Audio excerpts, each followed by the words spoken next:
So, ang ginagawa ng inyong tindera ngayon is nag-a-apply tayo ng Bremod Silky Keratin Silky Straight. Babad ko to ng 20 to 30 minutes para lang mawala lang yung waghag ng aking hair. So, ganyan yung hair ko. Ang dami guys, pag ilang lagay ko na to, pag ilang apply ko na to, ilang gamitan ko na pang-apat na ngayon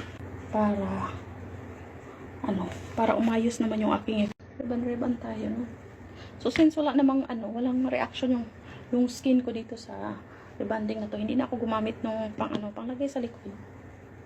Yan, tapos gumamit na lang ako ng black t-shirt, black shirt, ganon. Para to, ayan, ititis ko yung hair ko. Kasi parang i-feeling ko, basta wala nang dripping sa hair, yun. So, let's check. So, hi guys, meron pala ako i-share sa inyo. So, nagdi-DIY ako ng hair. Ngayon, nakababad na yan. Malapit ko ng babanlawan. Pero guys, ito yung aking ginamit. Ayan. Diba? So, ito yung ginamit kong product. Sit na yan siya guys. Ito, sit number 1. And then ito, number 2. So, after ko magbanlaw nito, mamaya, i-apply ko itong number 2. Okay? So, magbabanlaw muna ko in a bit. See you! Hi guys! Ngayon, nagpapatuyo ako ng hair ko. So, after this, mag-apply ako nung number 2 na Bremod Silky Keratin Straight. So, see you! So, hi guys! Share ko sa inyo yung iron. Tingnan niyo yung tsura ko ng hair ko. So, mag-plansya ako ngayon kasi inaayos ko yung aking hair, no? So, ganyan siya kapag guys. Siguro dahil din sa color. Actually, damage hair na talaga to. Pero, ganyan naman talaga yung hair ko, guys. Dati malalaki yung curl niya. Simula ng paribanda ko, ganyan na siya. So, ngayon, ako'y gagamit ng iron kasi inaayos ko yung aking buhok, no? Ngayon, paplansyahin ko siya. Okay. So, ito yung aking plancha. Ayan. And then, syempre, kumpleto pa yan. Naka-off pa yan, guys. Ay, painitin ko na nga pala. So, pag pinainit, ito yung power niya. Actually, parang transparent siya, no? Tapos, ito kasi sa tubig to. Kung gusto mo siguro mabasa-basa yung buhok mo, ganun. And then, ito naman yung adjust. No. So, ngayon, i-adjust natin, guys. I-on natin. Ilolong press lang natin. Ayan. Ilong press ko lang itong power and then naka 180 na yan siya. So, since na depende sa hair mo, kasi may nakalagay dito kung thick, curly, and wavy hair is 140 degrees Celsius. Kapag slightly curly and wavy hair for 160. Pero pag dry or medium hair is 200 degrees Celsius. And then for fine or damaged hair, 230. So kung ganyan, yan siya. So dito tayo sa, since actually damaged na talaga yung hair ko guys. So dito tayo sa fine and dry. Ayan. So, may mga choices talaga, guys. 4. So, meron pa ako dito yung bubble wrap niya. And then, ayan. So, meron din ako lagay ng water. Asan na yun? Ito. And then, sa loob, syempre, yung manual. Asan na yun?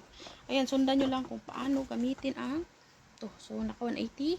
I-adjust natin. Dito tayo sa plus kasi merong negative and positive dyan. So, dito tayo sa 230. Okay? So, mag-start na ako ngayon. Magplansya na ang hair para matapos ako at makapagbabad na naman ulit ng ibang So, kasi inaayos ko yung hair ko, guys. Masyado kasi siyang, ganyan yun yung sinasabi ko sa inyo sa video ko kanina, sa live ko kanina. So, ngayon, kailangan ko siyang plansyahin. Pinatuyo ko lang to sa electric fan. So, ayan. Ihati-hati na natin. Ganyanin ko lang siya, guys. So, ganyan lang ako magplansya. Isang tali lang. Kasi, hair clump lang yung meron ako. Ayan, ganyan kagulo yung hair ko, no? So, ayan, mainit-init na to. So, let's start the reality. Oh, diba? Magic pag may plancha, guys. Oh. O, yung kita yan. So, parang naman akong baliw dito Pero well, by the way, oh, straight agad. Tingnan nyo kung gaano siya ka-curl kanina.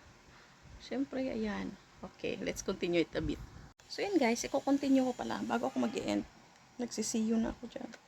Continue ko pala siya. Papakita ko talaga sa inyo. Ayan, oh. Mabilis lang. 2:30 kasi Fine and damaged hair. Na-damage yung hair ko sa, syempre, kahit na maglalagay naman tayo ng kung ano sa hair natin. Ayan. O, diba?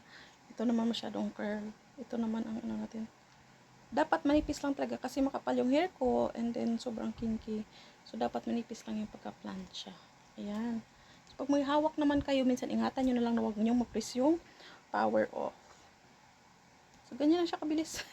Ganyan lang siya kabilis ma-flat ha. Kinky pa yung hair ko niyan. Oh. Oh. So, konti na lang dito lang sa likod. Mahirap mag-ano guys, mag-DIY no. Ng hair. Like hair mo, nakakapagod siya. Pero ayan, since na meron naman tayo nito. Okay. Actually guys, dalawa yung plancha ko dito. Nasira lang kasi yung lock ng isa kong plancha. So, ayan siya. Ayan, ang kapal nga lang kuha ko eh.